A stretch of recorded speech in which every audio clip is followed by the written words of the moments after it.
तर आपण काय करतोय ते लोकांना कळत नाही.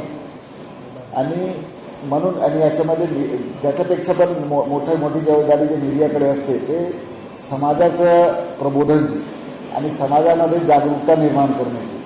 आमच्याकडे असे कुठल्याही यंत्रणा अशी नाही आहे. आता हल्ली सोशल मीडिया झाले, आमचे ट्विटर हँडल आहे, इंस्टाग्राम हँडल्स आहे, पण त्याचं एक लिमिट आहे. पण मीडियाच्या थ्रू टेलिव्हिजन असो किंवा बातमीपत्र असो त्याच्या थ्रू लोकांचा जो एक नाता असतो त्याच्या थ्रू फारच प्रभावीपणे आपण आपलं जे काही भूमिका आहे ते मांडू शकतो कुठल्याही विषयावर. बरेचदा लोकांमध्ये मनात संभ्रम असते आणि त्यावेळी माझा तर व्यक्तिगत अनुभव आहे, आपण जर मीडियाला व्यवस्थित ब्रीफ केलं तर व्यवस्थित आपली जी बाजू आहे ते मांडण्यात येते. कुठलाही असं मीडिया मुद्दाम होऊन आपला विरोधात कोणी लिहत नाही. पण जर आपल्याकडून माहिती कुठे कधी काही देण्यास कमतरता झाली तर लोक आपलं अंदाज लावून कोणा दुसऱ्या खालचे कर्मचाऱ्यांशी बोलून इकडशी बोलून दुसऱ्याचं ऐकून लिहितात. त्याच्यामध्ये विपर्यास असतो आणि फॅक्च्युअल माहिती मिळत नाही. याच्यामध्ये पण चूक आपलीच मानावंच लागेल आपल्याला. म्हणून विशेषकर आपला पोलीस खात्याचा ज्याचा दरदिवशीचा संबंध फक्त जनतेशी आहे.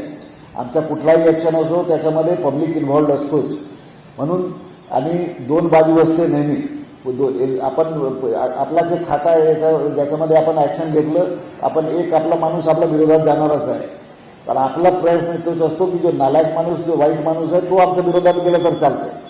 चांगले लोक आहेत ते विरोधात नाही गेले पाहिजे. आणि त्यामध्ये आपली भूमिका मांडण्यासाठी जो मीडियाचा फारच महत्त्वाचा वाटा आहे. आणि याच्यामध्ये कुठलाही जर आमच्याकडून काही थोडं तुमच्या तुमच्याकडे पोहोचण्यापर्यंत काही अडचण असेल तर आपण एकदा हे आपलं म्युनिसिपल कॉर्पोरेशनचं इलेक्शन होऊ जाऊ द्या. त्याच्यानंतर आपण एकत्र बसून त्या जे छोटे मोठे विषय आहेत ते सॉर्ट आउट करून टाकू. ते काही विषय नाही. सुनील मेहरोत्राजीने आपला या विषय मांडला प्रेस रूमचा. त्यांना मी आठवण करून देऊ इच्छितो, क्राईम ब्रांचमध्ये पण मी जेव्हा होतो तेव्हा सर्वात जे आपलं रिनोव्हेट करून घेतलं होतं. जे आपला इथे आल्यानंतर पण आपला मागच्या 2 वर्षापूर्वी आपण वन ऑफ द बेस्ट आपला प्रशांत कदम त्यावेळी होते त्यांच्या थ्रू करून घेतलं होतं. आणि नवीन बिल्डिंग आपण जिथे बांधतोय त्याच्यामध्ये फक्त एवढंच आश्वस्त करू शकतो की one of the best press room आहे ते मुंबई शहरातला असेल. त्याचा काही मी म्हणू शकत नाही की जे मंत्रालय जितकं प्रशस्त आहे तेवढंच असणार, कारण तिथे जगाची कमतरता आहे आपल्याला सगळ्यांना माहीत आहे. पण टेक्नॉलॉजी आणि इतर बाबीमध्ये ते त्याच्यापेक्षा 1% सुद्धा कमी राहणार नाही, त्याचा मी तुम्हाला खात्री देतो. प्रेसरूमचे मध्ये आपला अजून आम्ही त्याच्यावर वर्कआउट करतोय.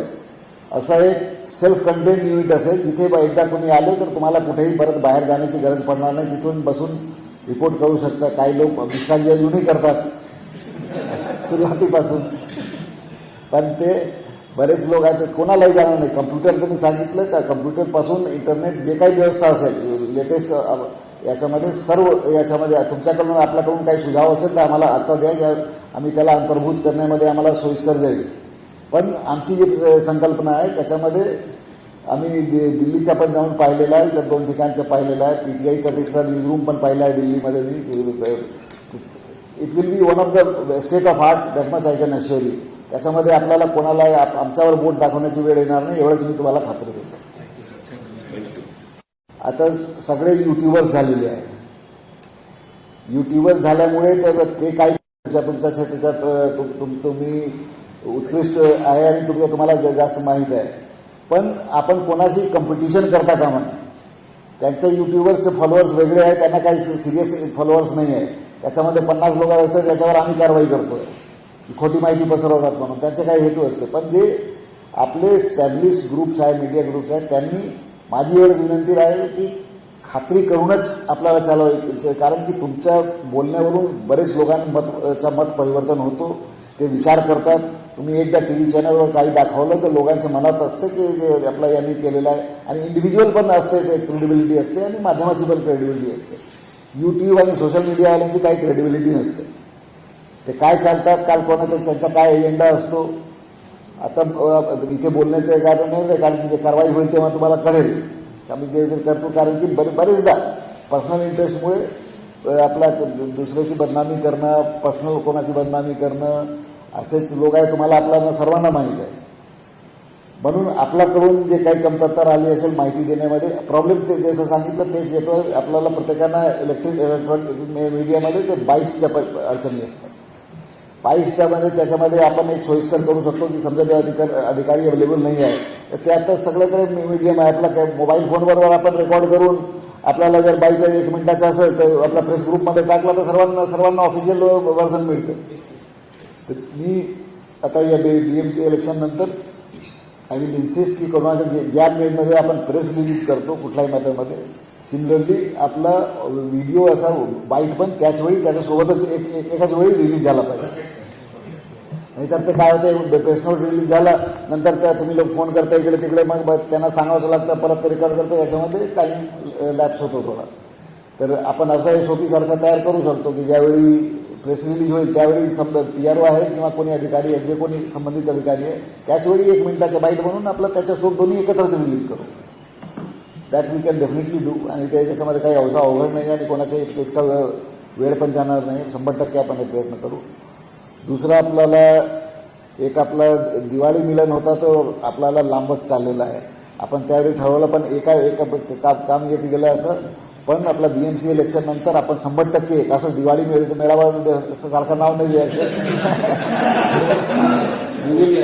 असाच स्नेह मिलन सारखा काय आपण करू एक कार्यक्रम आणि जानेवारी महिन्यातच करू आणि we will invite all of you. ते आपल्याला त्याच वेळी आपण बसून आपण जे काही फायनल करायचं आहे काही इश्यूज जे राहिलेलं आहे ते आपण 100% करू.